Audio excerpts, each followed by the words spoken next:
തമിഴ്നാട്ടിൽ വൻ പ്രതിഷേധം നടക്കുന്നു. തമിഴ്നാട്ടിലെ 3 ആളുകളെ ഇപ്പോൾ കർണാടക വനപാലകർ ഏറ്റുമുട്ടലിൽ കൊലപ്പെടുത്തിയിരിക്കുന്നു എന്നുള്ള റിപ്പോർട്ടുകളാണ് പുറത്തു വരുന്നത്. വനപാലകരുമായിട്ടുള്ള ഏറ്റുമുട്ടലിൽ ഈ കാട്ടിൽ വെച്ച് തന്നെയാണ് വന്യമൃഗങ്ങളെ വേട്ടയാടാൻ എത്തിയവരാണ് എന്ന് അവകാശപ്പെട്ടുകൊണ്ട് കർണാടക വനപാലകർ ഇപ്പോൾ കൊലപ്പെടുത്തിയിരിക്കുന്നത്.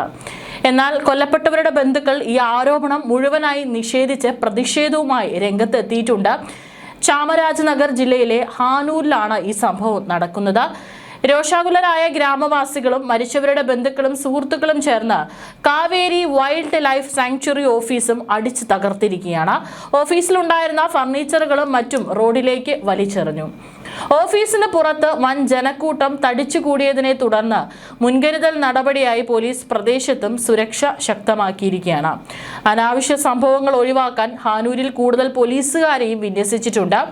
കാവേരി വന്യജീവി സങ്കേതത്തിന് കീഴിലുള്ള വനത്തിൽ 3 പേരും ചേർന്ന് വന്യമൃഗങ്ങളെ വേട്ടയാടുകയും മാംസം വേർതിരിക്കുകയും ചെയ്യുമ്പോഴാണ് സംഭവം നടന്നതെന്നാണ് കർണാടക ഫോറസ്റ്റ് അധികൃതർ അവകാശപ്പെടുന്നത്. ആയുധങ്ങൾ താഴെ വെച്ച് കീഴടങ്ങാൻ വനപാലകർ ആവശ്യപ്പെട്ടുവെങ്കിലും അവർ ഉദ്യോഗസ്ഥർക്ക് നേരെ വെടിയുതിർക്കുകയായിരുന്നു. ഇതേ തുടർന്ന് നടത്തിയ വെടിവെപ്പിലാണ് 3 പേരും കൊല്ലപ്പെട്ടതെന്നാണ് കർണാടക സർക്കാർ വൃത്തങ്ങൾ വ്യക്തമാക്കിയിരിക്കുന്നത്. കൊല്ലപ്പെട്ടവർ ഹാനൂർ താലൂക്കിലെ തോമിയാർ പാളയം സ്വദേശികളാണ്. എന്നാൽ ഈ പറഞ്ഞിട്ടുള്ള അവകാശവാദങ്ങൾ പൂർണ്ണമായും തള്ളുകയാണ് തമിഴ്നാട്. കാണാതായ പശുക്കളെ തിരഞ്ഞ് വനത്തിൽ അബദ്ധത്തിൽ കയറിയ തമിഴ്നാട്ടുകാരായ 3 പേരെയാണ് കർണാടക ഇത്തരത്തിൽ കൊലപ്പെടുത്തിയിരിക്കുന്നത് എന്നാണ് ഇപ്പോൾ ഇവരുടെ ബന്ധുക്കളും അതുപോലെ തന്നെ സർക്കാരും പറഞ്ഞിരിക്കുന്നത്. ഈ സംഭവത്തെ ശക്തമായി അപലപിച്ചിരിക്കുകയാണ് മുഖ്യമന്ത്രി സി ജോസഫ് വിജയ്. ഈ സംഭവത്തിൽ മുഖ്യമന്ത്രി മൗനം പാലിക്കുകയാണെന്ന് MK സ്റ്റാലിൻ ആരോപണം ഉന്നയിച്ചതിന് തൊട്ട് പിന്നാലെയാണ് പ്രതികരണവുമായി വിജയ് എത്തിയത്. ഓഗസ്റ്റ് 15-നാണ് ഈ ഒരു സംഭവം ഉണ്ടായിരിക്കുന്നത്. അല്ലെങ്കിൽ ഈ കാവേരി നദീ പ്രശ്നവുമായി ബന്ധപ്പെട്ട് തമിഴ്നാടും കർണാടകയും തമ്മിലുള്ള തർക്കങ്ങൾ തുടരുകയാണ്. ഇതിന്റെ ഭാഗമായിട്ട് കർണാടകയിൽ അവിടെ ബന്ധും സമരങ്ങളൊക്കെ തന്നെ നടക്കുന്നുണ്ടായിരുന്നു. ഇതിനിടയിലാണ് ഈ ഒരു സംഭവം കൂടി ഉണ്ടായിരിക്കുന്നത്. ഇതും വളരെ ഞെട്ടലുണ്ടാക്കിയിരിക്കുകയാണ്. മാത്രമല്ല കർണാടകയ്ക്കെതിരെ തമിഴ്നാട് വലിയ രീതിയിൽ വിമർശനം ഉന്നയിക്കുന്ന ഒരു സാഹചര്യമാണ് നിലവിലുള്ളത്. ഓഗസ്റ്റ് 15 സ്വാതന്ത്ര്യ ദിനത്തിന്റെ അന്ന് പുലർച്ചെയായിരുന്നു സംഭവം നടന്നത്. ആന്റണി സ്വാമി, ജോൺ റോസ് പീറ്റർ, കുമാർ ഈ 3 തമിഴ് ഗ്രാമീണരാണ് ദാരുണമായി കൊല്ലപ്പെട്ടിരിക്കുന്നതെന്നാണ് തമിഴ്നാട് ആരോപിക്കുന്നത്. ഈ കൂട്ടക്കൊലയെ ശക്തമായി അപലപിച്ച മുഖ്യമന്ത്രി വിജയ് വിഷയത്തിൽ കർണാടക വനവകുപ്പ് നൽകിയ വിശദീകരണം പൂർണ്ണമായും അസ്വീകാര്യമാണെന്നും ഉന്നതതല അന്വേഷണം വേണമെന്നും ആവശ്യപ്പെട്ടിട്ടുണ്ട്. കർണാടക വനപാലകർ നടത്തിയ കൊലപാതകം നടുക്കുന്ന സംഭവമാണെന്നും സത്യസന്ധമായി ഉന്നതതല അന്വേഷണം നടത്തി കുറ്റക്കാരായ മുഴുവൻ ഉദ്യോഗസ്ഥരെയും നിയമത്തിന് മുന്നിൽ കൊണ്ടുവരണമെന്നും വിജയ് തന്റെ എക്സ് അക്കൗണ്ടിൽ ആവശ്യപ്പെട്ടിട്ടുണ്ട്.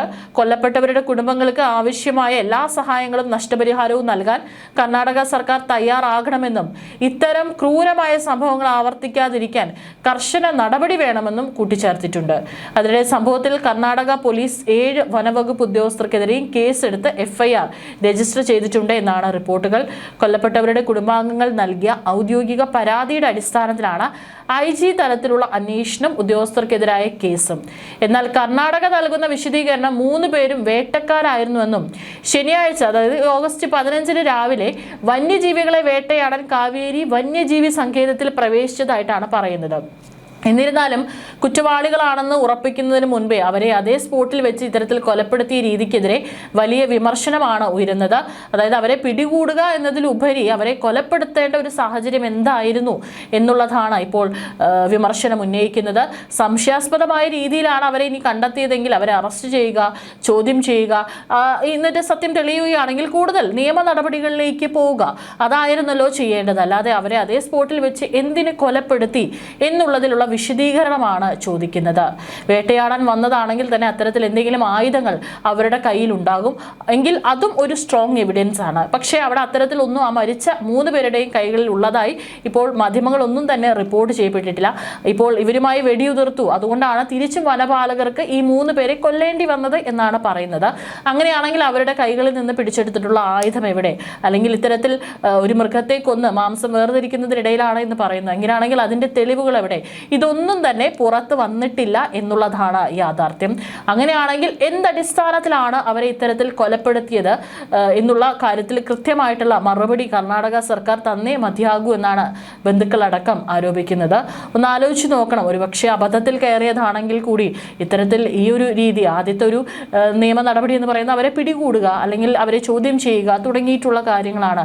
ഇപ്പോൾ ഇത്തരത്തിലൊരു സംഭവം നമ്മുടെ കേരളത്തിലാണ് സംഭവിച്ചതെങ്കിൽ ഒന്ന് ആലോചിച്ച് നോക്കൂ, വലിയ രീതിയിൽ ഒരു വിഷയം ആളിക്കത്തുമായിരുന്നു, വലിയ രീതിയിൽ അത് പ്രതിഷേധങ്ങൾക്ക് ഇടവയ്ക്കുമായിരുന്നു, വലിയ രീതിയിൽ സർക്കാരിനെതിരെ ജനം തിരിയുന്ന ഒരു സാഹചര്യം ഉണ്ടാവുമായിരുന്നു. എന്നിട്ടും എന്തുകൊണ്ടാണ് വിജയ് ഈ ഒരു വിഷയത്തിൽ ഒരു ദിവസം കഴിഞ്ഞതിന് ശേഷം ഒരു പ്രതികരണം നടത്തിയത് എന്നുള്ള ഒരു ചോദ്യം കൂടി ഉയരുന്നുണ്ട്. പശുക്കളെ തെരഞ്ഞുപോയ നിരപരാധികളായ ഗ്രാമീണരെയാണ് വനപാലകർ ക്രൂരമായി വെടിവെച്ച് കൊന്നതെന്നാണ് പോലീസിന്റെ FIRൽ വ്യക്തമാക്കുന്നത്. എന്നാൽ കുറ്റക്കാരായ മുഴുവൻ ഉദ്യോഗസ്ഥർക്കെതിരെയും ഉടൻ കർശന നടപടി സ്വീകരിക്കണമെന്നും അർഹമായ നഷ്ടപരിഹാരം ലഭ്യമാക്കണമെന്നും ആവശ്യപ്പെട്ട് ബന്ധുക്കളും നാട്ടുകാരും പ്രദേശത്ത് ഇപ്പോഴും ശക്തമായ പ്രതിഷേധത്തിലാണ്. ബന്ധുക്കൾ അനുവാദം കൊടുക്കാത്തതിനെ തുടർന്ന് കൊല്ലപ്പെട്ടവരുടെ പോസ്റ്റ്മോർട്ടം നടപടികൾ ഇനിയും ആരംഭിക്കാൻ സാധിച്ചിട്ടില്ല. വനവകുപ്പിന്റെ അനാവശ്യമായ വെടിവെപ്പിനെതിരെ അതിർത്തി ഗ്രാമങ്ങളിൽ വൻ അമർഷവും പ്രതിഷേധവുമാണ് പുകയുന്നത്. ഇത് രണ്ട് സംസ്ഥാനങ്ങൾ തമ്മിലുള്ള പ്രശ്നമാണ്. അതുകൊണ്ട് തന്നെ ഇത് വലിയ രീതിയിൽ ഈ വിഷയം ആളിക്കത്താനുള്ള സാധ്യതയുണ്ട്.